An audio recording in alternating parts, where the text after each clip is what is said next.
উচ্চ মাধ্যমিক পরীক্ষা দেওয়ার পর মোটর বাইকে করে বাড়ি ফিরছিল 3 ছাত্র। আর বাড়ি ফেরার সময়ই তারা দুর্ঘটনার কবলে পড়ে। ঘটনায় উচ্চ মাধ্যমিক ওই 3 ছাত্র আহত অবস্থায় সিউড়ি সুপার স্পেশালিটি হাসপাতালে চিকিৎসাধীন। যে 3 ছাত্র এমন দুর্ঘটনায় আহত হয়েছে তারা প্রত্যেকে সিউড়ির হারজানবাজার রামপ্রসাদ উচ্চ বিদ্যালয়ের ছাত্র। তাদের সিট পড়েছিল সাজিনা উচ্চ বিদ্যালয়ে। এদিন তারা ইংরেজি পরীক্ষা দিয়ে মোটর বাইকে করে বাড়ি ফিরছিল। এমন সময় সলখানা এলাকায় তাদের মোটর বাইকে বিপরীত দিক থেকে আসা একটি সাইকেল আরোহীকে সজোরে ধাক্কা মারে। দুর্ঘটনার পর ওই 3 পরীক্ষার্থী এবং সাইকেল আরোহী মাটিতে লুটিয়ে পড়ে যায়। তড়িঘড়ি তাদের 4 জনকে উদ্ধার করে সিউড়ি সুপার স্পেশালিটি হাসপাতালে পাঠানো হয় চিকিৎসার জন্য। ওই 3 পরীক্ষার্থী সিউড়ি সুপার স্পেশালিটি হাসপাতালে আপাতত চিকিৎসাধীন।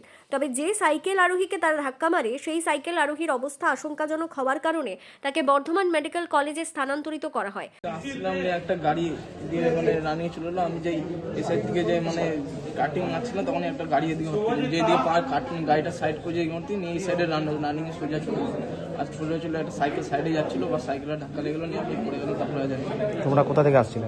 আমরা সাজিনা স্কুল থেকে পরীক্ষা দিয়ে আসলাম। কোন স্কুলে সিট পড়েছিল? সাজিনা।